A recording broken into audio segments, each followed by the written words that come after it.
के इस छोटे मगर बहुत महत्वपूर्ण कार्यक्रम में उपस्थित छत्तीसगढ़ शासन के मुख्यमंत्री श्रीमान भूपेश बघेल जी, छत्तीसगढ़ के पूर्व मुख्यमंत्री डॉक्टर रमन सिंह जी, छत्तीसगढ़ के गृह मंत्री श्री ताम्रध्वज साहू जी, मोदी जी की मंत्रिपरिषद में मेरी साथी छत्तीसगढ़ की ही नेत्री बहन रेणुका सिंह जी, रायपुर के सांसद श्री सुनील कुमार जी, श्री दिनकर गुप्ता जी और आज के कार्यक्रम में आए हुए सभी गणमान्य अतिथिगण, भाइयों एवं बहनों, सबसे पहले तो मैं तीजा पोला के शुभ अवसर पर समग्र छत्तीसगढ़ वासियों को बहुत मन से बहुत बहुत शुभकामनाएं और बधाई देना चाहता हूं। हमारे यहाँ परंपरागत जो त्योहार बने हैं वो बहुत सोच समझकर हमारे पूर्वजों ने बनाए हैं। अनेक विविध चीजों को त्योहारों के साथ जोड़कर जनमानस का और जनता का व्यापक प्रशिक्षण करने की इसमें संदेश रखा है। आप पोला के त्यौहार को ही ले लीजिए, ये अन्न के उत्पादन से जुड़ा हुआ है। अन्न माता जब गर्भ धारण करने की अनुकूल वातावरण होता है तब ये मनाया जाता है।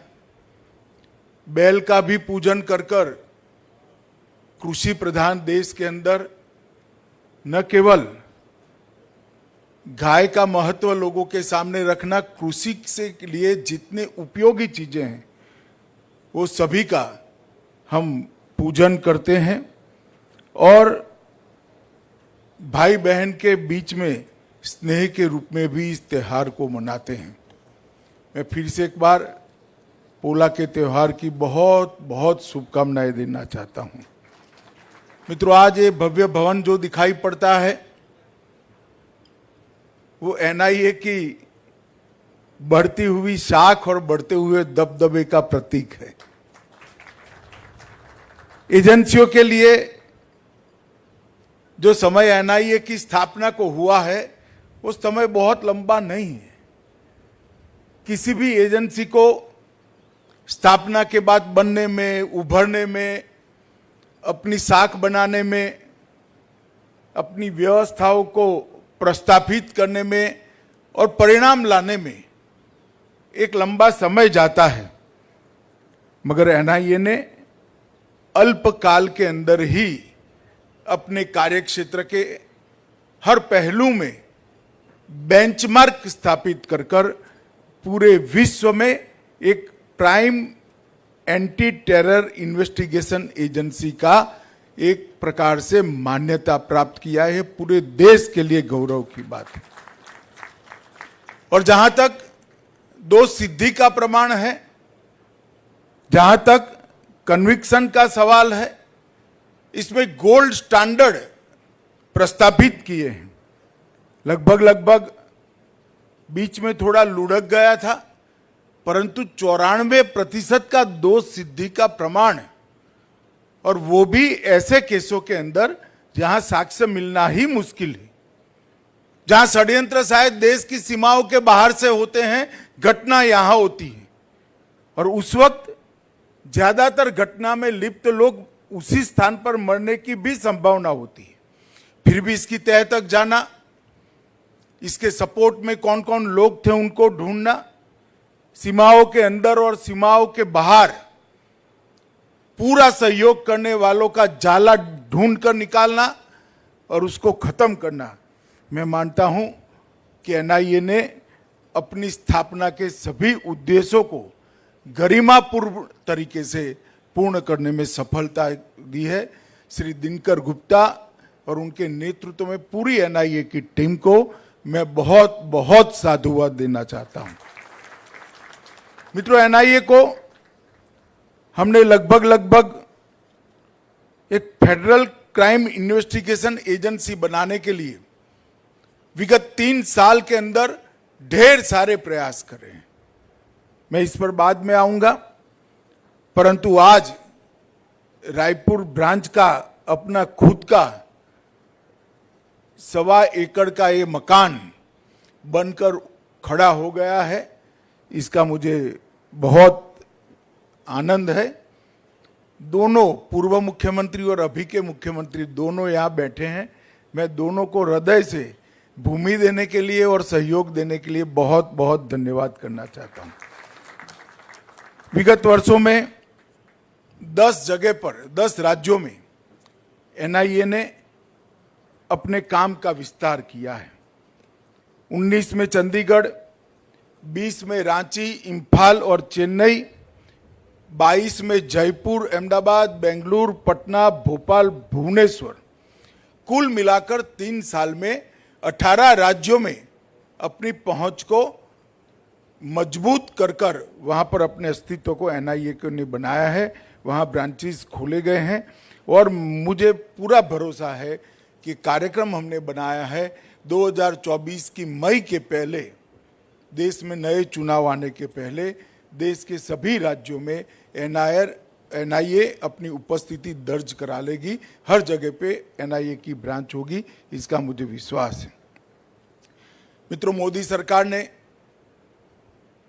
वामपंथी उग्रवाद, टेररिज्म और टेररिज्म से रिलेटेड कई सारे गुना, जैसे फेक करेंसी हो, जैसे नारकोटिक्स हो, इस सब के खिलाफ एक जीरो टॉलरेंस की नीति को अख्तियार किया है और इसीलिए हमने एनआईए को मजबूत करने में कोई कसर नहीं छोड़ी। नरेंद्र मोदी सरकार का जीरो टॉलरेंस की नीति को अख्तियार करने के लिए हर संभव ये प्रयास रहा कि आतंकवाद संबंधी सारी सूचनाओं को इरिस्पेक्टिव ऑफ पॉलिटिकल पार्टी राज्यों के साथ साझा किया जाए। आतंकवाद विरोधी जितने भी कानून हैं, आतंकवाद को सपोर्टिव जितनी भी एक्टिविटी है, इसके खिलाफ जितने कानून हैं, वो सभी कानूनों को पुख्ता और सख्त बनाया जाए। आतंकवाद विरोधी इन्वेस्टिगेशन करने वाली सभी संस्थाओं को मजबूत किया जाए और इसमें दोष सिद्धि के प्रमाण को 100% करने का लक्ष्य रखा जाए और उसी उपक्रम में एनआईए को मजबूत करने का काम हमने किया है और मुझे आनंद है कि 94.23% दोष सिद्धि जो 75% तक चली गई थी 2014 में, उसको बढ़ाकर 94% लाने में एनआईए ने सफलता प्राप्त की है। वो बहुत आनंद का विषय है। मित्रों, एनआईए को मजबूत करने के लिए भी क्वालिटी ऑफ इन्वेस्टिगेशन, तकनीकी श्रेष्ठता, साइबर और फॉरेंसिक सहायता, बेस्ड मैन पावर, उनका प्रशिक्षण और कंटिन्यूअसली लर्निंग प्रोसेस, ये सारी चीजों को एनआईए की कार्य पद्धति में इनबिल्ट कर लिया गया है। इसके कारण एनआईए अपने आप में धीरे धीरे एक आतंकवाद विरोधी इंस्टीट्यूशन का रूप अख्तियार कर लिया है और मुझे भरोसा है कि इसे आने वाले दिनों में आतंकवाद की समस्या से और वामपंथी उग्रवाद की समस्या से देश को मुक्त कराने में बहुत फायदा होगा। 2019 के बाद हमने एनआईए एक्ट और यूएपीए एक्ट के अंदर बहुत महत्वपूर्ण संशोधन किए। हमने एनआईए का दायरा देश से बढ़ाकर जिनके साथ जिन देशों के साथ हमारी राजनयिक संधियां हैं वो देशों तक बढ़ाने का काम किया है, जिससे आतंकवाद का प्लानिंग कहीं पर भी हुआ हो, प्लानिंग करने वालों तक एनआईए पहुंच सके और बाहर से प्रेरित किसी भी आतंकवादी हमले का जड़ तक जांच कर सके। इसके अलावा मानव तस्करी, प्रतिबंधक विस्फोटक और साइबर अपराध जैसे मुकदमों की भी जांच का अधिकार एनआईए को हमने दिया है और आतंकवादी संगठनों को प्रतिबंधित करना और प्रतिबंधित कर आतंकवादी संगठन घोषित करना और संगठनों के साथ साथ व्यक्तियों को भी, आतंकवादियों को भी आतंकवादी घोषित करने का अधिकार हमने एनआईए को दिया है। क्योंकि आमतौर पर दिखाई पड़ता था प्रतिबंध किसी भी संगठन पर लगाते थे, आतंक का काम करने वाले लोग दूसरे नाम से नया संगठन बनाते थे, मगर जब व्यक्ति को ही आतंकवादी घोषित कर प्रतिबंधित करते हैं तब तकलीफ उनकी बढ़ती है। और अब तक 36 व्यक्तियों को एनआईए ने आतंकवादी घोषित करने का काम किया है और अंतर्राष्ट्रीय स्तर पर भी इसकी मान्यता प्राप्त हुई है। एनआईए को न केवल सिर्फ एक इन्वेस्टिगेशन एजेंसी, ये क्षेत्र का पूरा डेटाबेस एनआईए के अंदर बने, चाहे कोई भी देश के अंदर विगत 50 साल के अंदर आतंकवादी घटना हुई हो, उसकी एफआईआर, उसका इन्वेस्टिगेशन और उसके जजमेंट्स और सर्वोच्च अदालत तक के उसके फैसले, ये सारों का एक डेटाबेस एनआईए में बनाने की हमने शुरुआत की है। इसी तरह विस्फोटक सामग्री का भी डेटाबेस हमने बनाने का प्रयास किया है और आर्टिफिशियल इंटेलिजेंस के द्वारा ये डेटाबेस को एनालिसिस कर उनके काम की पद्धति भी एनआईए ढूंढने में प्रयासरत है, जिससे इसकी रोकथाम के लिए और एनालिसिस से एक ट्रेंड लेकर एनआईए के ऑफिसर और राज्यों के जो एटीएस और क्राइम ब्रांच है, इनके अफसर की ट्रेनिंग के अंदर बहुत काम में आएगा। टेरर फाइनेंस का केस का मैं जरूर जिक्र करना चाहूंगा। मोदी सरकार बनने के बाद कश्मीर को संपूर्णतया हमने आतंकवाद से मुक्त करने का प्रयास किया है। धारा 370 हटने के बाद स्वाभाविक रूप से वहां पर शांति भी दिखाई पड़ती है और आज वहां पर आतंकवादी गतिविधियों पर हमारी एजेंसियों का संपूर्ण वर्चस्व प्रस्थापित किया हुआ हम देख सकते हैं। और ये होने का एक महत्वपूर्ण कारण है कि टेरर फंडिंग, टेरर को फंड करने वाले सारे भी जो लोग थे, इस पर एनआईए ने 19 और 20 में कठोर कार्यवाही की और 18 में भी की। 18, 19, 20 में 105 मामले दर्ज किए और 876 आरोपियों को पकड़ लिया गया है और 105 में से 94 मामलों में चार्जशीट भी दायर कर दी गई। मित्रों, नरेंद्र मोदी सरकार ने वामपंथी उग्रवाद को भी मूल समेत उखाड़ने का संकल्प किया है। वामपंथी उग्रवाद का परिदृश्य अगर देखें तो बहुत कम जिलों में अब वामपंथी उग्रवाद सिमट कर रह गया है। 2009 में सर्वाधिक घटनाएं 2258 हुई थी। इसमें 77% कटौती के साथ 2021 में वो सिर्फ 509 तक बच गई है। जान गंवाने वाले नागरिक और सुरक्षा कर्मी जो 2009 में सर्वाधिक 1005 थे, उसमें 85% की कटौती हुई है और 2021 में वो सिर्फ 147 तक रह गई है। और सिर्फ 86 जिले अब घटनाओं को रिपोर्ट करते हैं। पहले 120 जिलों तक फैला हुआ था, 120 से घटकर 46 जिलों तक आए हैं। बहुत बड़ी उपलब्धि है।